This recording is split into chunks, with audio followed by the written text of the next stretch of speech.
¿sí? Y yo tengo los cursos de historia del día miércoles. Ahí empezó a grabar. Entonces, les compartí el video con P de Patria. Está el link no pudieron entrar al Padlet. ¿A dónde no pudieron entrar? Porque puede ser al Padlet. Hay varios No, links. al Padlet sí entré. Y Buenísimo. participé también. Buenísimo. Bueno, ¿saben qué me gustaría con el tiempo?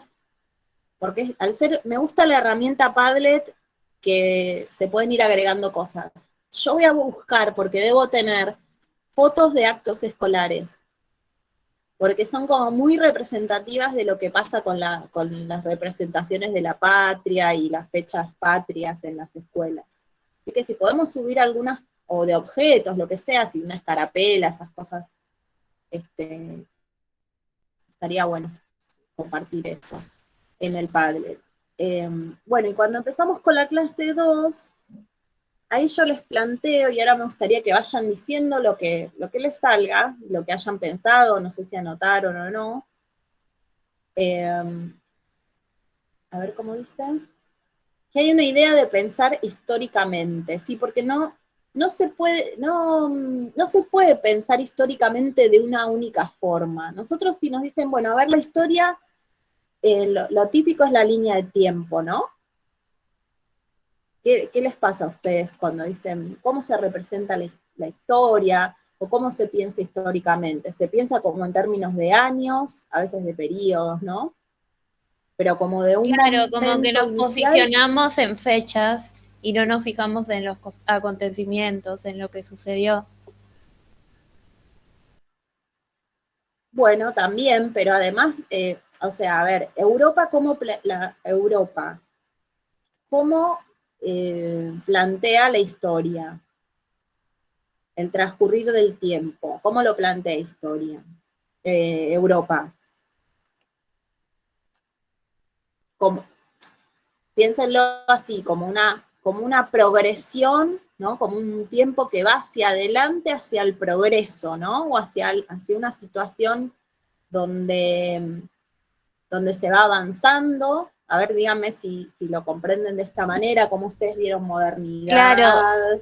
ahí aparece en el video que compartió, en el que habla, ay, no sé si lo tengo anotado, pero hablaba Claro. de cómo los europeos oprimían a los pueblos originarios, como que los dejaban en Además el hablaba mucho del pasado. poder, hablaba mucho del poder, sobre el poder, Claro, como que tenían que avanzar hacia el progreso, claro. desarrollarse. Bueno, a ver, ahí voy a tratar de poner en el chat, iba a poner el nombre de la Julieta Paredes, se llama.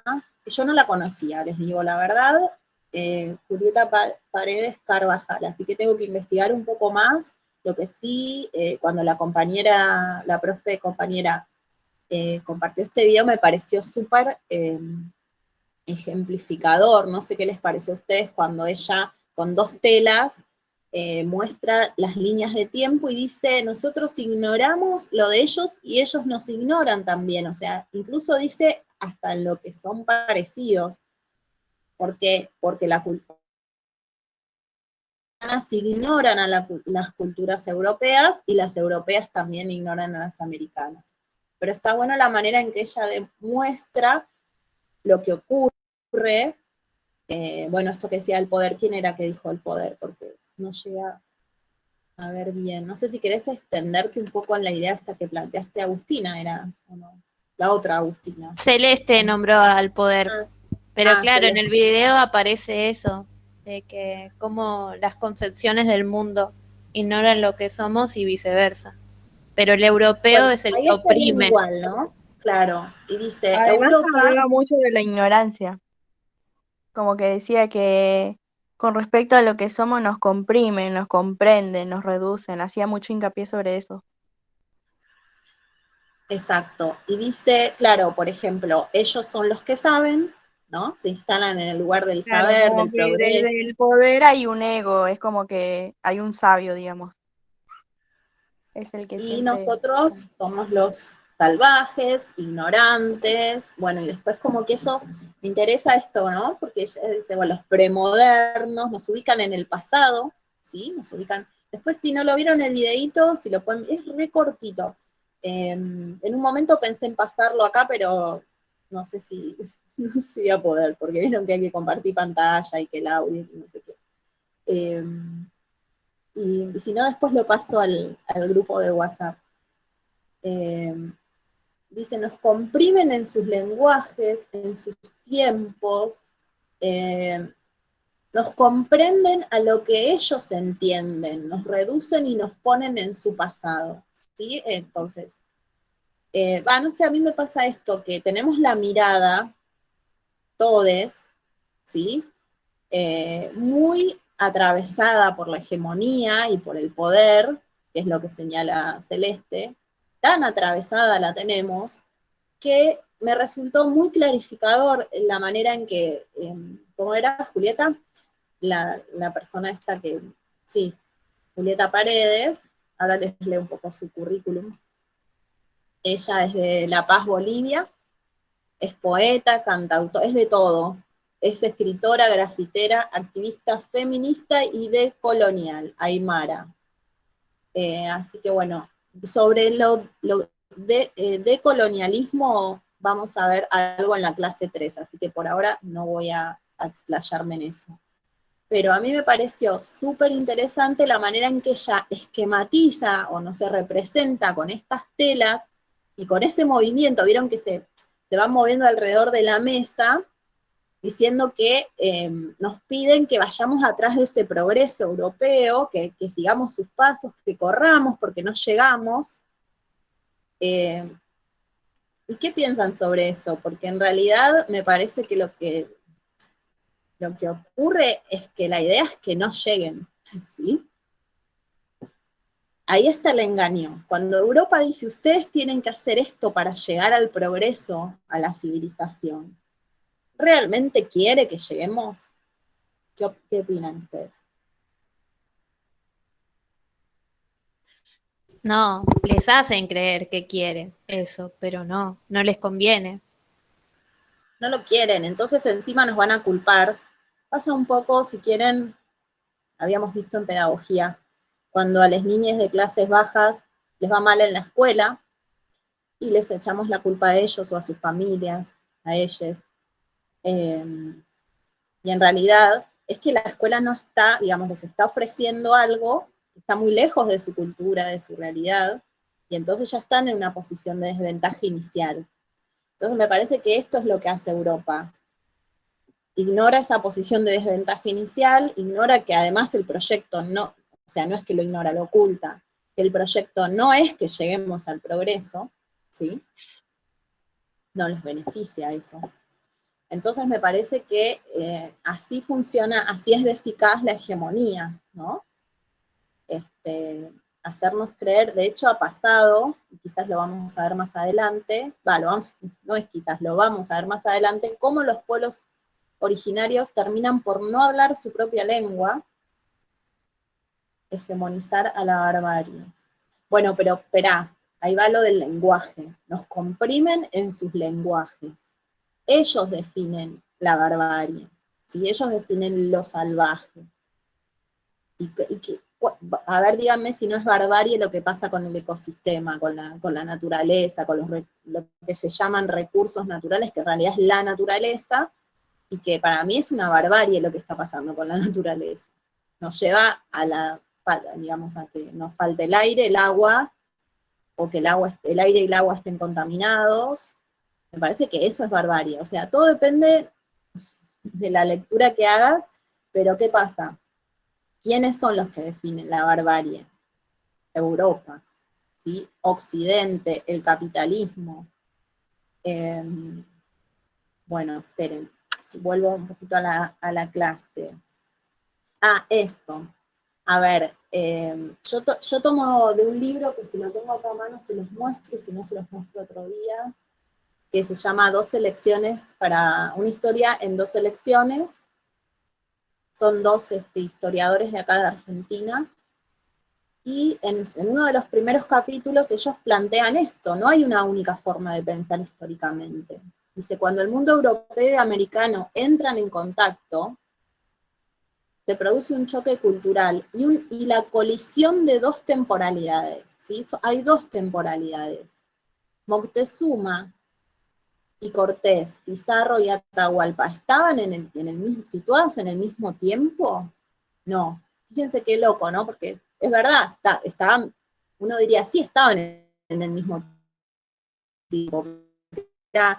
¿Qué año era o cómo medían el tiempo aquí en América, que no se llamaba América?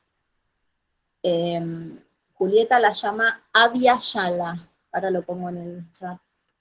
Es una forma en la que no sé bien cómo se llega, les voy a decir sinceramente, a nombrarla así, Abya Yala, pero creo que es la denominación de la tierra, del territorio americano, para los pueblos originarios, o por lo menos para los aymaras, eso después habría que... bueno, para los mayas y aztecas, ¿saben digamos, cómo proyectar, a ver, no sé cómo decirlo, cómo ellos se posicionan en el futuro a través del conocimiento del pasado? Es decir, el conocimiento del pasado, lo leo acá, lleva al del porvenir, porque ellos se manejaban con profecías, ¿sí? Entonces, los que conocían el pasado eran los que eran capaces de contar algo acerca de lo que iba a pasar en el futuro, ¿sí? En cambio, Europa tiene una visión lineal del tiempo, unidireccional, en el sentido de una progresión infinita, ¿sí? América tiene una visión más circular del tiempo, porque busca en el pasado señales del futuro. No sé si se entiende esto, porque es un poco compleja. Y lo que iba a decir, esto, Moctezuma se siente muy desorientado cuando llegan los españoles, imagínense, una situación sumamente novedosa, los conquistadores, y un poco de esa desorientación, no sabía qué hacer, no sabía si eran los dioses, porque había una profecía de que iban a llegar los dioses, entonces, claro, no vas a atacar a los dioses. Después voy a ver si les comparto, Todorov se llama, no me acuerdo bien el nombre, Todorov. Es un historiador que cuenta un poco esto, habla de Colón. A Colón no le interesaban las personas, le interesaban los animales, estaba más, o sea, en sus diarios Colón escribía al mismo nivel describiendo los animales y la vegetación de la isla que las personas, o sea, era todo lo mismo. No le interesaba demasiado lo que pasaba con las personas. Y bueno, y después explica un poco más cómo fue toda la conquista de la colonización de los aztecas, ¿no?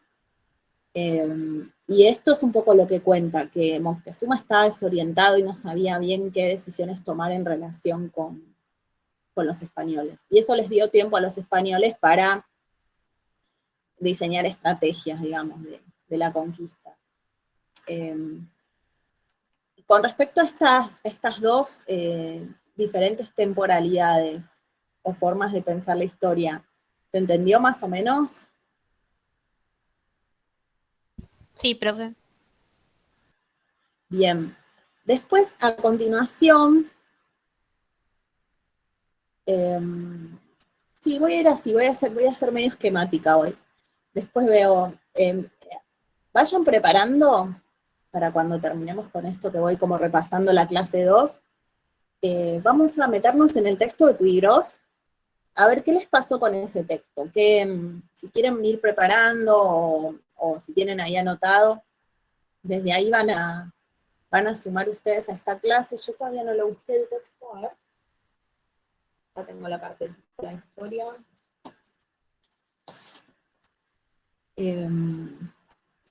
Porque, no sé, ustedes me van a decir después, suelen sorprenderse con la lectura de ese texto.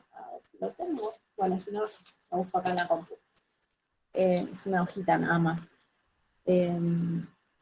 Bueno, otra cosa que saqué del texto de Arata y Mariño es qué es lo que ocurre en general con las personas que investigan en ciencias sociales, ¿no? En este caso sería un historiador o historiadora. Entonces, bueno, dice que primero, el historiador va a investigar desde sus interrogantes, desde el presente. Esto un poco lo habíamos hablado en la clase 1. Y después, otra cosa que quizás ya ustedes conocen, pero no está de más volver a traer, es que, así como los docentes y las docentes o los estudiantes, los historiadores, historiadoras poseen una ideología, ¿sí? Y además se habla de tradición historiográfica, ¿no? O sea, se reconocen en determinados historiadores que escribieron antes que ellos y ellas, y bueno, y todo eso, su cultura, la sociedad, su historia de vida, todo eso va a incidir en cómo investiga la historia o cómo la escribe, ¿no? Nosotros vamos a leer a personas que nos transmiten sucesos del pasado, ¿no? Y lo hacen siempre desde este lugar, desde el sujeto que son, su ideología, su historia, ¿no? Y esto, a ver, uno puede decir, pero no sos objetivo. A ver, acá quiero que ustedes digan, ¿en qué consiste la objetividad? O sea, decir, bueno, no es que yo digo lo que se me antoja, ¿sí? Algo de alguna ajuste a los hechos, a lo que sucedió, hay. Pero siempre hay una subjetividad detrás del historiador, historiadora, sociólogo, si fuera el caso, socióloga. ¿Qué conocen ustedes acerca de esto, de la objetividad en ciencias sociales? Porque pareciera que en la célula es mucho más fácil, si yo estoy, o la vacuna, yo estoy poniendo a prueba la vacuna del COVID, soy objetivo. Ahora yo estoy hablando de la historia, ¿qué pasa con la subjetividad de la persona? Es complejo esto, reconozco. ¿Se entiende Es que las personas no pueden ser 100% objetivas, siempre una carga de subjetividad van a traer, de sus historias, de sus experiencias. Nadie puede ser 100% objetivo. Es decir, pretender que uno ponga, a ver, un poquito entre paréntesis pones tus ideas, porque si no también, ¿qué pasa? No podés ver la ideología que uno tiene, también te impide ver ciertas cosas. O sea, pero ¿qué pasa? Cuando uno investiga en la historia, también lo hacen otros y otras, y el cruce de miradas es la que te va a permitir a vos acercarte a la objetividad. No sé si se entiende eso, ¿sí? La propia subjetividad puede a veces ser un obstáculo en la búsqueda del saber, ¿sí? Porque tendés a encontrar cosas que reafirman lo que vos crees, ¿sí? Pero lo que se hace es, como hay muchos investigadoras y investigadores, el cruce de esas miradas es lo que cuida, digamos, que vos no te encierres en tus anteojos, en tu ideología, y no puedas ver otras. Y además, la curiosidad, ¿no? Si uno se va metiendo y van buscando otras fuentes históricas, o sea, cartas, documentos, relatos, ¿sí? Hay que tener como una vigilancia sobre la propia mirada también, y decir, bueno, sí, claro, yo pienso que esto es así, pero podría ser otra cosa también, ¿no? Abrirse a otras miradas. Bueno, acá justo dice, serán rigurosos en cuanto a los métodos y cruces de miradas necesarias para validar sus investigaciones. ¿Mm?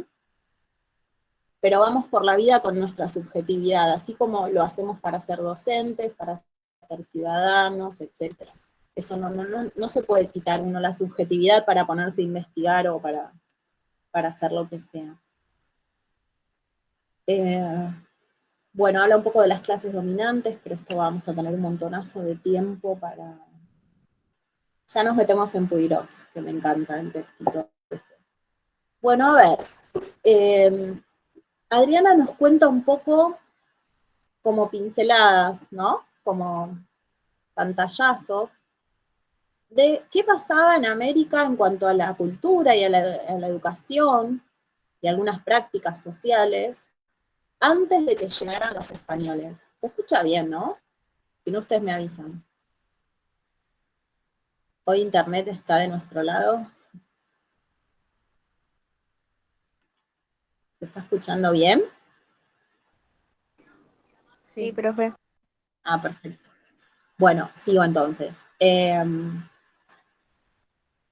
¿Qué les pasó cuando leyeron ese texto? Porque todavía no me voy a meter en lo de barbarie y civilización, pero después nos vamos para ahí, o si quieren ustedes lo traen. Voy a buscar el textito de Adriana.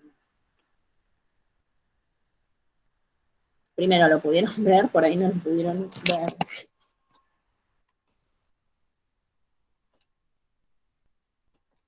Sí, profe. Al principio mucho no lo comprendí, pero después lo volví a leer y tratar de entender por dónde iba más o menos.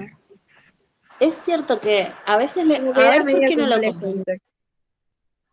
A ver, lo voy a abrir y empiezo a leer, a ver qué. Porque ella va saltando de una cultura a la otra, ¿no? Eso Claro, es como que va apareciendo, habla del Renacimiento, después de la expulsión a moros y judíos, después del descubrimiento de América. Ah, espera que lo recorté mal yo. Recién ahora me doy cuenta.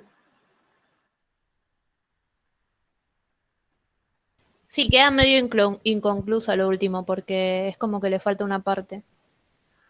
No, espera. El clima. A ver. No, sí, perdón. Vamos de vuelta. Ya me estaba asustando. Me interesa esta parte, miren. En la página 12 y 13. Ahí está. Páginas 12 y 13, focalicemos ahí. ¿Puede compartir pantalla, profe? Hasta, bueno, puede ser hasta la 14. Hasta donde dice las causas de la derrota. Disculpen, que igualmente supongo que no les haría mal leer unos párrafitos más de... Pero en realidad, claro, yo en realidad recorté el texto para que no fuera todo el libro y, bueno, le pifié en una partecita. A ver si puedo compartir la pantalla. Una ventana. Es esta. Creo que la tengo que elegir. Ay, no sé. Chrome quiere compartir. ¿Cómo hago? Sí, le digo compartir. Pero no sé cómo me deja elegir la pantalla. Ese es el tema. No me da bola, Igual ustedes tienen el texto, ¿lo imprimieron o no?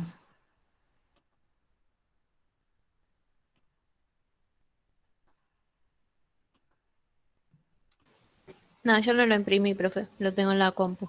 Compartir. Bueno, voy a cancelar y voy a volver a intentar. A ver si me deja.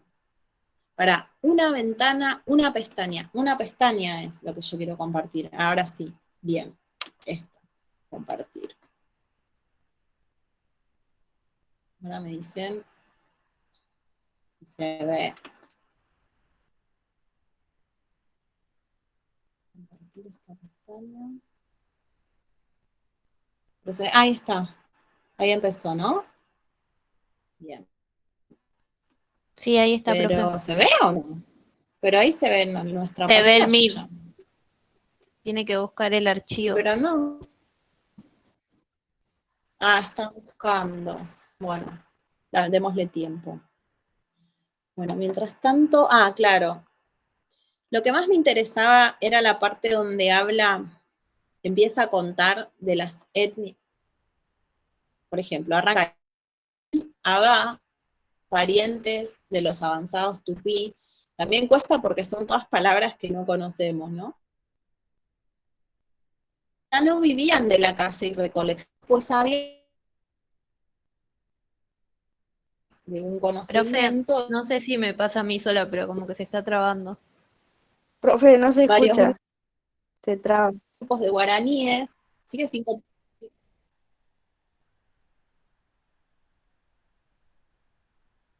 Ahora se traba el habla, el audio, ¿no? Sí. Bueno, voy a interrumpir esto.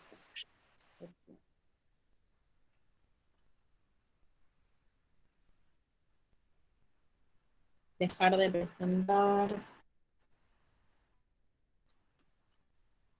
¿Ahí se escucha mejor ahora mi voz? Puede ser internet también, ¿eh?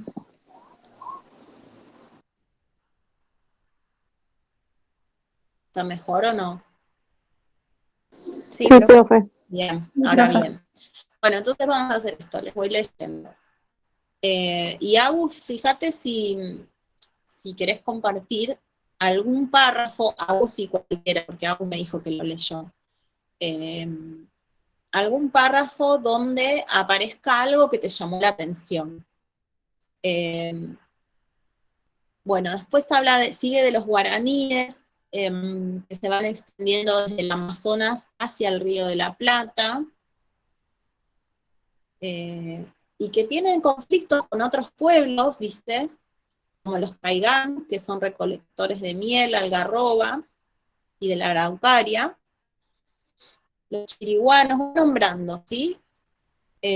Habitaron el Paraguay, luego emigran a Bolivia, desde allí a Salta. Lo que va contando es un poco, primero, cómo los pueblos se van moviendo en el territorio, o no, o se van asentando en determinados lugares, cómo cada uno habla su lengua y tiene sus conocimientos diferentes. Dice, los chamanes guaraníes no eran tan sabios como los grandes sacerdotes aztecas, ni eran astrónomos como los mayas, tampoco sabían construir diques y acueductos como los incas. Claro, profe, yo marqué esa A parte, ver. porque decía que, pero conocían un conjunto de saberes importantes, provocaban la lluvia y la fertilidad y profetizaban el futuro. Es como que eso se lo dejaba de lado, como no podían construir diques y esas cosas, se dejaba de lado otros saberes que también tenían, que quizás los europeos no tenían. Claro, dice que educaban sistemáticamente. Ahí está qué es lo que ponemos en valor, ¿no? Cada cultura va a valorar diferentes prácticas. Y me parece que en eso sí estamos de acuerdo, que si bien vivimos en un mundo donde el poder hace que una cultura sea más valorada que otra y otras ninguneadas y pisoteadas, creo que hoy la mayoría considera que cada cultura es valiosa, salvo que haya hechos de violencia, ¿no? Hay sociedades que mutilan les mutilan los genitales a las niñas, ¿no? Digo, eso es una práctica cultural que habría que, digamos, que rechazar. Pero ¿quién es quién para decir que algo en una cultura está bien o está mal, ¿no? O es mejor o es peor. A ver, dice también que ellos se educaban, aunque no había escuelas como en los aztecas. Los aztecas tenían templos escuela y los incas tenían los ayllus. A ver, ojo que los aztecas educaban mayormente a las élites. Eso aparece después, más adelante, ¿sí? Acá está. El emperador azteca realizaba una reforma que instauraba un sistema de escuelas vinculado a la división social de la sociedad azteca, ¿no? La educación no era una acción masiva, sino que solo destinada a las clases dirigentes. El pueblo aprendía mediante el trabajo, los rituales y las costumbres que los mayores les transmitían, ¿sí? Y después los nobles, que serían las clases altas aztecas, tenían una casa de enseñanza para las mujeres y otra para los hombres. Bueno, un poco la idea de este texto de Adriana, que me salió mal, que les puse más páginas de las que me interesaba que focalizaran. Si quieren anotar, en la página 11, al final dice, durante la segunda mitad del siglo XV, ahí es donde arranca un poco lo que a mí me interesaba que vieran, hasta el título, las causas de la derrota. Ahí ya no iría. Las causas de la derrota. Claro, yo no sabía si había que leer todo, por las dudas lo leí todo. Sí, yo en el apuro no les indiqué. Porque pensé que había recortado. Lo que pasa que, claro, de la página 11 un pedacito íbamos a usar. Por eso puse todo. Igual creo que tiene sentido, porque Adriana escribe muy bien y seguro que lo que venía, quizás no escribe fácil, ¿sí? Pero es bastante interesante siempre la información que ella trae. Miren, les leo. Sí, lo otro Al que sigue finalizar el también siglo... es importante. Yo había marcado algo de eso también. A ver, Ay, tantas hojas. ya que lo puse. Sí, yo había marcado. ¿Para qué lo busco, profe?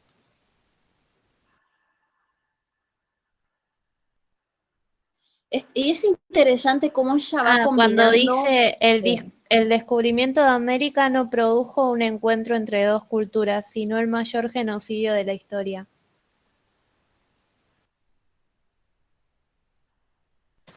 La perdí a Agus. No sé si estamos. ¿Se escuchó, profe? ¿La escuchan ustedes, a Agustina? Sí. Ustedes sí, yo no. Ay, no, me perdí lo que dijo. Lo vuelvo a leer, pero no sé Dale, porfa. por qué no me escucho. Ahora sí te El escucho, antes descubrimiento de no. América, bueno, el descubrimiento de América no produjo un encuentro entre dos culturas, sino el mayor genocidio de la historia.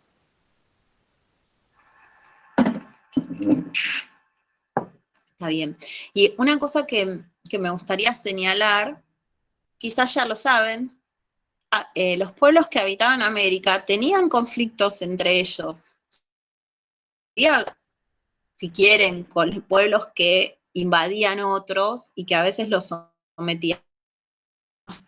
Ustedes conocen, ¿no? Porque han estudiado en la escuela. ¿Es así o no? Los incas conquistando a los diaguitas, que lo hayan visto alguna vez. Bueno, a ver, les iba a leer esto. ¿Escuchan? Al finalizar el siglo XV, en las sierras centrales del territorio argentino vivían horticultores. Tenían una alfarería menos desarrollada que la del noroeste y representaban una transición entre las culturas de aquella zona, y esto, bueno, lo vamos a poner entre comillas, y las más atrasadas del sur. A ver, ¿por qué digo? ¿Qué es ser atrasado? ¿Qué es ser adelantado, no?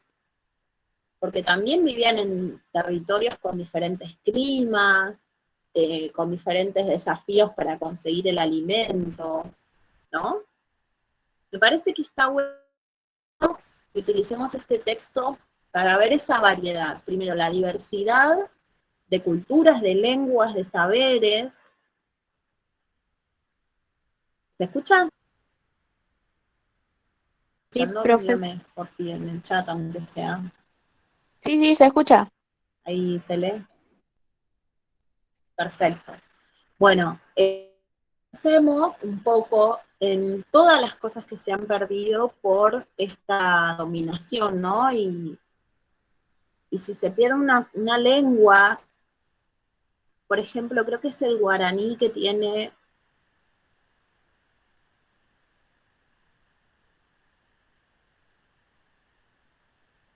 un montón de maneras. El río correntoso, el río, en vez de ponerle un adjetivo, no tiene distintas palabras para nombrarlo en esas situaciones diversas, ¿no? Bien, ¿alguien más quiere aportar algo del texto de Puiggrós?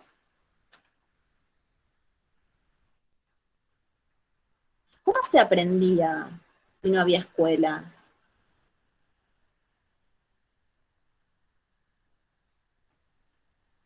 Otra cosa que aparece mucho es cómo las culturas también se van entrelazando entre sí, ¿no?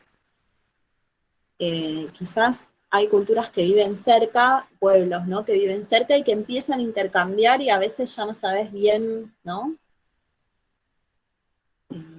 Se van combinando, digamos, las lenguas, las costumbres. Se aprendía por las rutinas diarias, ¿no? Por el trabajo cotidiano. Se aprendía en los rituales, en las celebraciones que realizaban. ¿Sí? Todo eso es como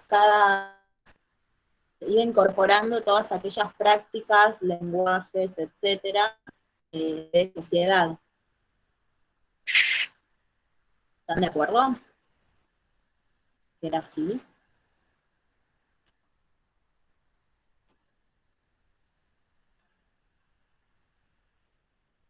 Qué silencio.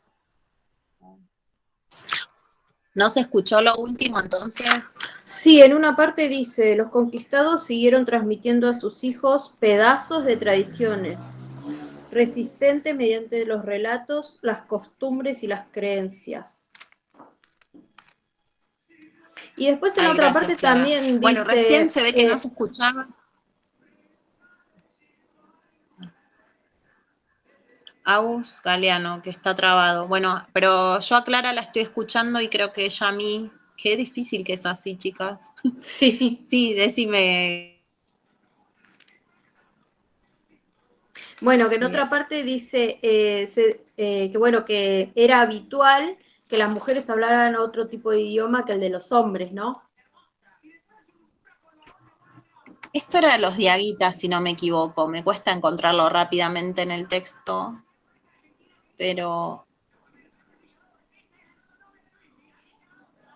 es ahí.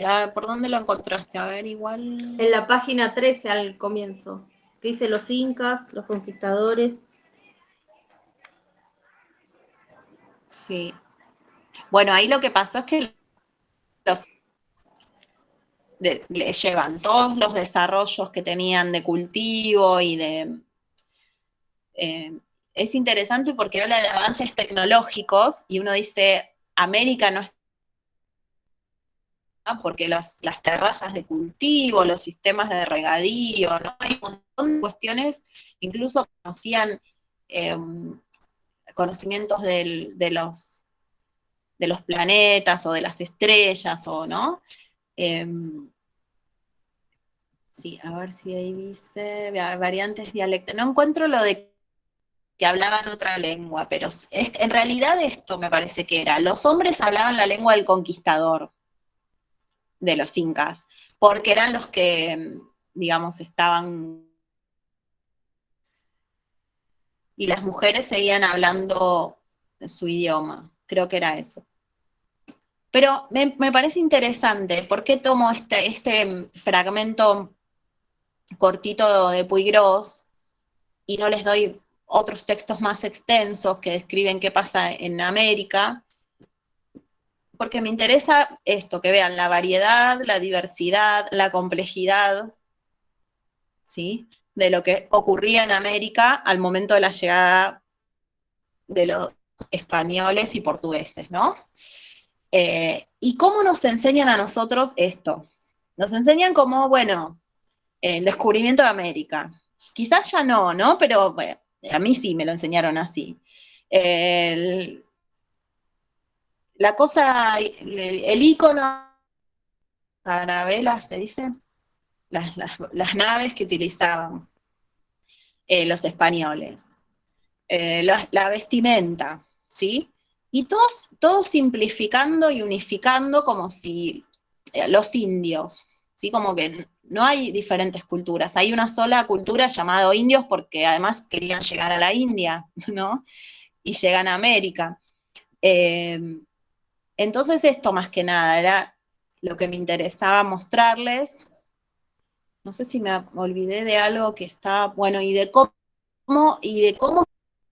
de educación y culturales, ¿no? Y las económicas para la subsistencia, había medios de comunicación, no sé si ¿no? Se hacían caminos, bueno, un panorama de la complejidad del territorio llamado americano a la llegada de los conquistadores. Puse en la clase. ¿Dónde quedó? Porque me fui al archivo. ¿Alguien más quiere agregar algo sobre este texto? Siempre les voy a recomendar, por ejemplo, la clase que viene, texto de Galeano. No son muchas hojas, 5 siglos de ausencia del arco iris en el cielo mexicano, se llama. Les recomiendo Mir. Las otro, ¿no? Yo no me acuerdo. Creo que no.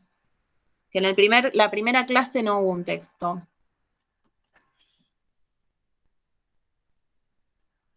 Les recomiendo ir imprimiendo, porque, no sé qué les pasa a ustedes, pero leer de la pantalla es como complicado. Y además pueden marcar.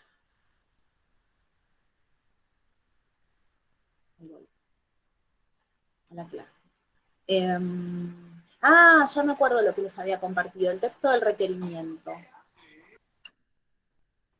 ¿Lo conocían? Ese está en la clase. Bueno, les leo un poquito de la clase.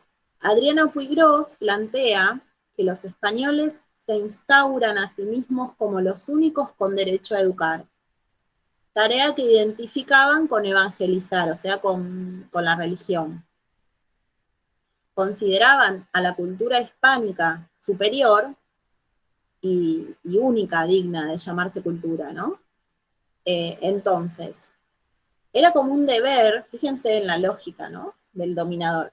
Era un deber imponerse a los indígenas, como habían hecho con los moros y los judíos. Esto es un poco lo que decía Agustina, que leyó en el texto.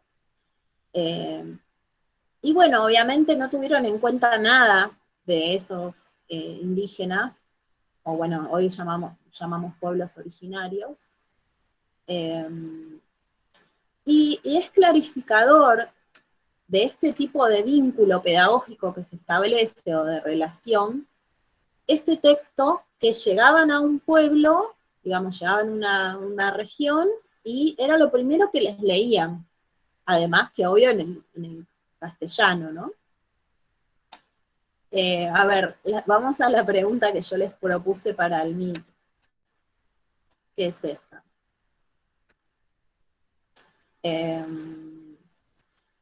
En relación al documento del requerimiento, ¿creen que era posible? O sea, en ese momento, ¿había un traductor? O sea, alguien que tradujera al idioma del pueblo al cual estaban comunicándole esto?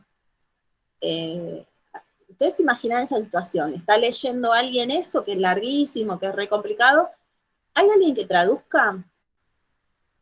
¿Y qué les pasa con lo que dice este documento? Y un poco el juego es, si le pudieran responder las personas que escuchan esto, ¿qué dirían? El tema es que no podían responder, ¿no? Es una situación de incomunicación total, ¿o no? ¿Qué opinan? Sí, para mí sería como si vinieran a hablar inglés. En inglés te dicen, bueno, mira, ahora te lo digo en castellano porque si lo tengo que decir en inglés, sé inglés, pero no me sale tan fluido. Digo, mira, ahora Clara, vos tenés que hacer lo que yo te digo. ¿Por qué? Porque Dios manda eso, y el rey, y a ver, espera que voy a hablar un poco al texto. El Papa. Dice, de todas estas gentes, Dios nuestro Señor dio cargo a uno, que fue llamado San Pedro, o sea, le explica un poco la historia de la Iglesia Católica, ¿no? A este llamaron Papa, después llega al Papa, ¿no? Tomaron por Señor Rey y Superior del Universo. Bueno, les explica un poco cómo llegamos al Rey y al Papa, y dice, así que sus majestades son reyes y señores de estas islas, por firme virtud de la dicha donación. Bueno, a ver, porque está re complejo esto, obviamente es un texto de época. Bueno, por ende, como mejor podemos, os rogamos y requerimos que entendáis bien esto que os hemos dicho y toméis para entenderlo y deliberar sobre ello el tiempo, les da tiempo para pensarlo, ¿no? Y reconozcan a la Iglesia por señora y superiora del universo y al sumo pontífice, al rey, a la reina. Bueno, siguen. Si así lo hicieran,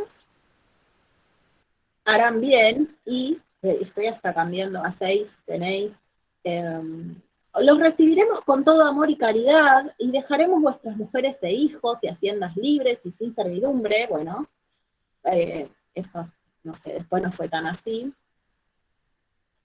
Pero que les dice, y si no lo hicieran, o se opusieran, etcétera, entraremos poderosamente contra vosotros y les haremos la guerra por todas partes, dice. Los sujetaremos al yugo y obediencia de la Iglesia, tomaremos vuestras personas, vuestras mujeres e hijos y los haremos esclavos. Bueno, parece que al final se resistieron porque hicieron esto. Yo creo que si no se resistían igual lo iban a hacer, pero bueno. Bueno, no había un traductor, si lo hubiera, me imagino la respuesta de los originarios. Además, esta cosa de suponer que te podés comunicar con alguien que no sé, que vive en otras tierras, que es tan transparente la comunicación, ¿no? Que es difícil hasta entre nosotras que hablamos la misma lengua y vivimos en la misma sociedad.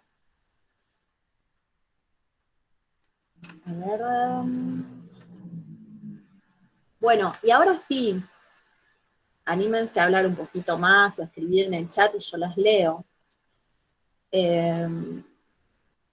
Se instaura una antinomia, ¿verdad? Civilización y barbarie. ¿Qué situaciones, subjetividades, hechos instaura esta antinomia? ¿Y cómo?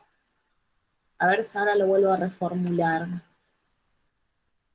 Claro, ¿qué es lo que pasa a partir de definir que ellos son los civilizados y América, Europa es la civilizada? Ahí volvemos un poco a Julieta Paredes, ¿no?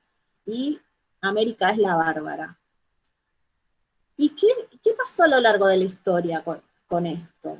Es decir, ¿podríamos decir hoy que nos liberamos de la antinomia civilización y barbarie, que ya es cosa del pasado, que no nos atraviesa en el presente,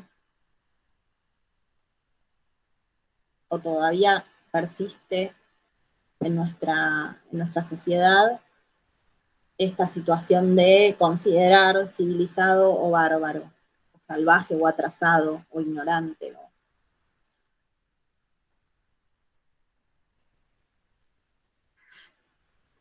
Pueden escribir en el chat.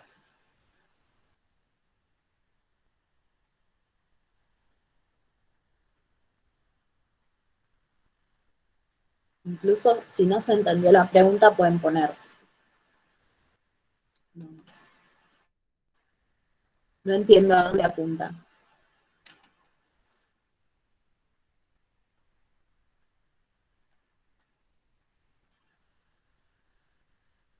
Tanto silencio.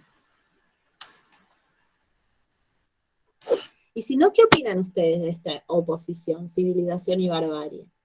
Que es una oposición que instaura el poder, como decíamos antes con Celeste. Y Agustina también un poco de eso hablaba.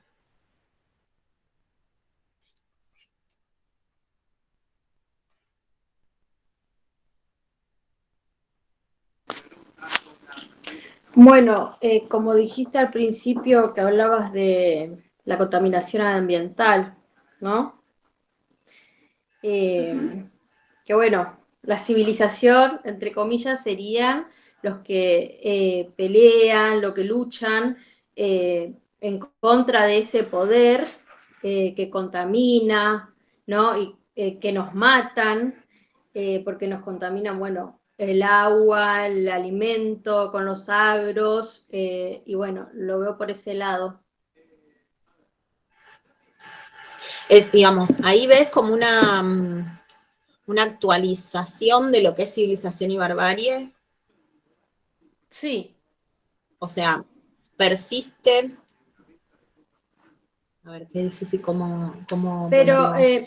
en la actualidad persiste constantemente en los medios de comunicación, por ejemplo.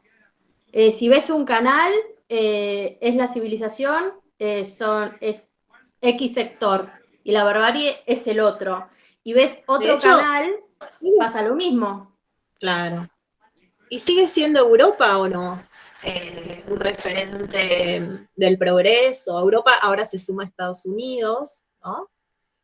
Como otra Pasa potencia ahora mundial. con las vacunas, que vos decís, bueno, en Estados Unidos está el progreso, están readelantados, están vacunando a todos, hasta a los niños incluso, y hay en muchos países que no, por X motivo, pero como que ellos son Ahí te unos das cuenta adelantados. cómo nos queda esperar a nosotros, ¿no? Esperar nuestro turno. Que están llegando las vacunas ahora, pero nos han hecho esperar, claramente. Han completado la vacunación en Estados Unidos para poder, bueno, por decir un país, pero son más. Ahí Agustina dice que sí, que persisten un montón de aspectos de la vida. Clara mencionaba recién los medios de comunicación, y vamos a decirlo, bueno, yo lo largo y ustedes me dicen si están de acuerdo o no. No ingenuamente, sino en términos del poder que ejercen las clases dominantes, la barbarie hoy son las clases populares, ¿sí? Son los pobres, son los trabajadores o los excluidos directamente del mundo del trabajo, ¿sí? No sé si están de acuerdo. Son las personas que habitan los barrios con menos servicios y con menos acceso a la salud, a la educación, ¿sí? Obviamente que son también los pueblos originarios que sufren muchas veces hasta, no sé, a ver cómo decirlo, los corren de sus territorios y los siguen corriendo por las armas. Y ellos no dicen esta tierra es mía, ellos dicen yo habito esta tierra, ¿sí? Ellos no hablan de propiedad, ellos hablan de que ahí habitaron sus ancestros y por eso ellos habitan ahí y que de ahí toman sus alimentos y el agua, etcétera. Así que bueno, no sé, ¿están de acuerdo con que la barbarie, no la llaman barbarie? ¿Cómo la llaman? A ver, pensemos. Hablan de los ignorantes, a ver, a veces sí hablan de salvajes, de atrasados, ¿no?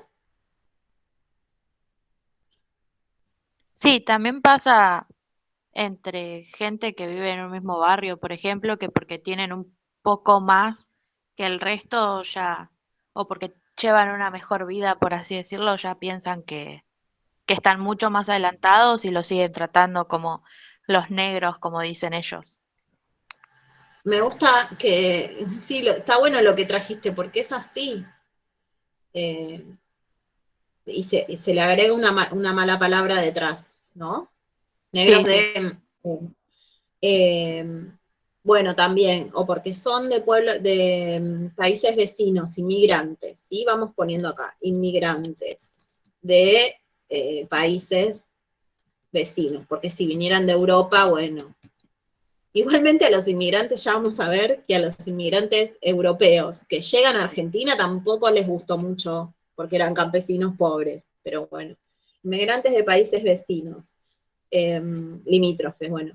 Según dónde habitás, o sea, si vivís en la villa o en determinados barrios que por ahí no se llaman villa, pero son barrios que se identifican con la marginalidad o con, digamos, sí, donde sale la marginalidad. Bueno, se les llama sectores vulnerables también, pero a mí me parece que son formas un poco extrañas de decir, porque en realidad no son vulnerables, son vulnerados, han sido vulnerados. No es que, yo quiero ser vulnerable, no. Son las condiciones sociales las que te colocan a vos en una situación. Esto es interesante. Una persona no es pobre, vive en condición de pobreza. Somos todas personas. Algunas personas acceden a educación, salud, trabajo, ¿no? Y ciertas condiciones de vida que permiten calificarlas como clase media o clase alta, ¿no? Y hay personas que viven en condiciones de vida que las califican como pobres. Pero no es una condición de la persona ser pobre. ¿Se entiende esa diferencia? Fíjense cómo el lenguaje nos configura realidades. Sí, porque yo soy pobre, no, sos persona, ¿sí? Sos persona y sos persona con derechos igual que yo. Pero yo tuve acceso a cosas que no tuvo acceso una persona pobre.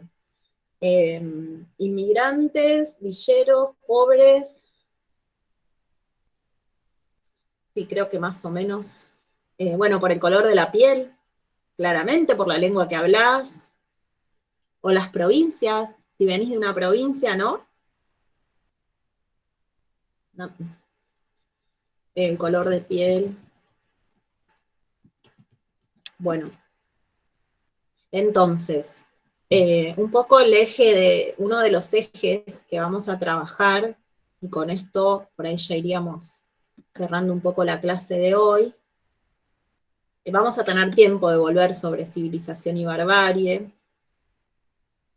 y de hecho si pensamos en Sarmiento, no sé, lo poco que saben o mucho que saben de Sarmiento, civilización y barbarie están los orígenes de nuestro país y de nuestro sistema educativo, y nos atraviesa hasta el día de hoy. Y voy a decirlo, aunque genere polémica, pero en un momento la barbarie fue el peronismo, ¿o no? Estamos pensando en la época donde Perón vivía.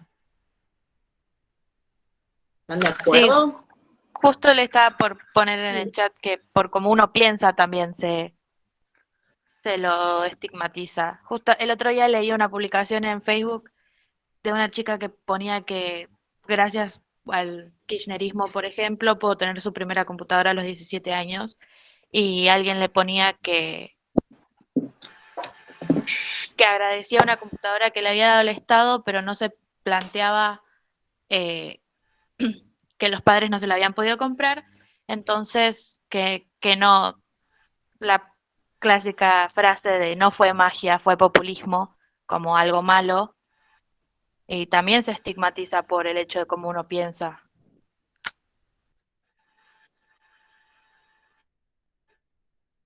Cuando yo digo el peronismo, estamos hablando de un partido,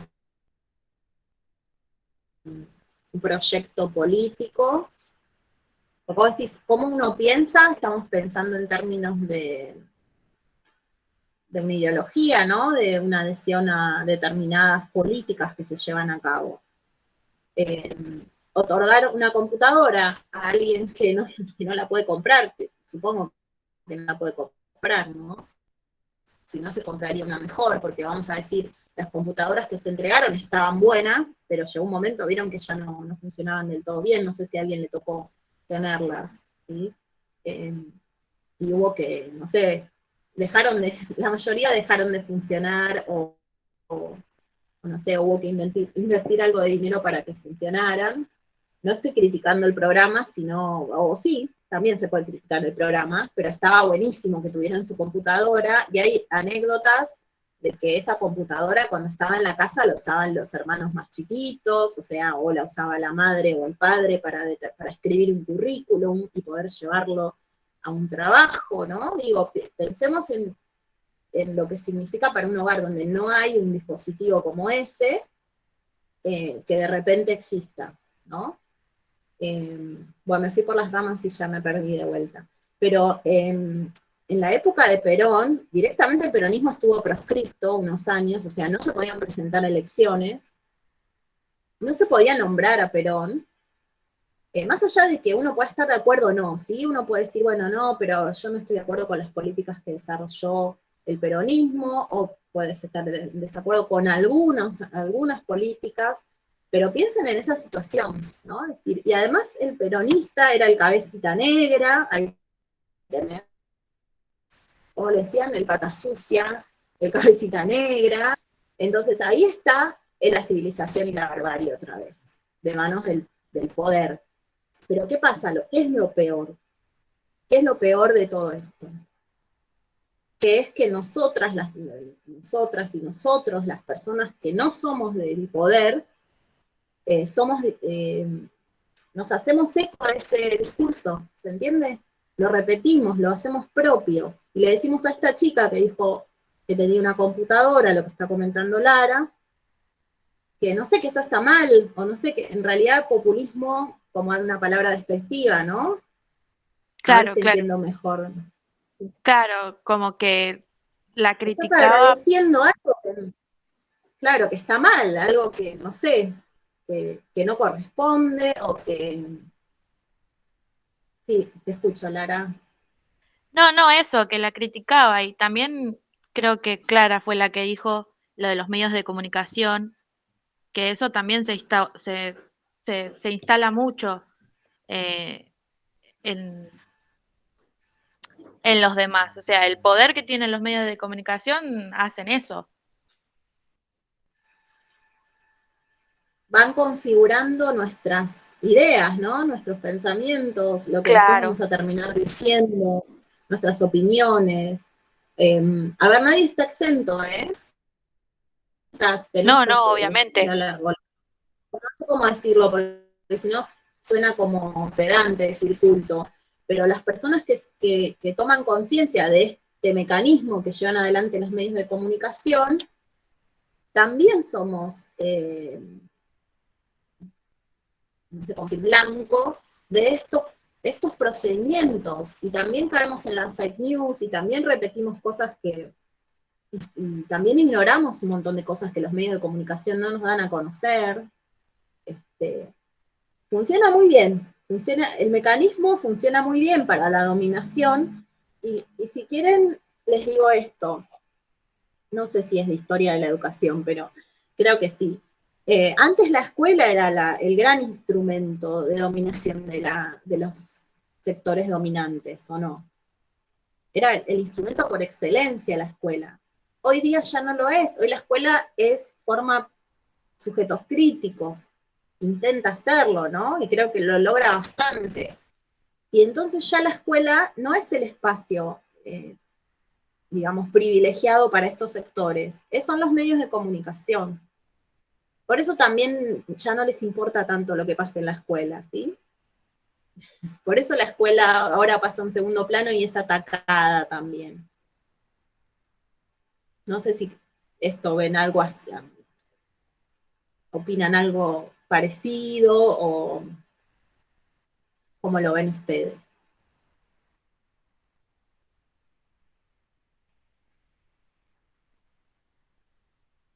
La escuela cada vez más es el espacio para los derechos, para el conocimiento de la ESI, para hacer lugar a las diversidades, para cuestionar estas dominaciones, me parece, no sé, quiero creer que es así.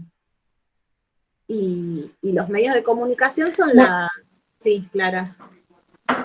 Sí, no, te quería comentar un ejemplo. Esta semana se vio de una docente que el alumno no participaba de las clases, lo que le llamó la atención, y se acercó hasta la casa y evitó un femicidio, ¿no? Porque el marido la estaba justamente apuñalando a la mujer. Y ahí está, ¿no? Involucrarnos, ¿no? Claro, lo que trae Clara es un caso extremo y que terminó bien, porque también no somos héroes y héroas.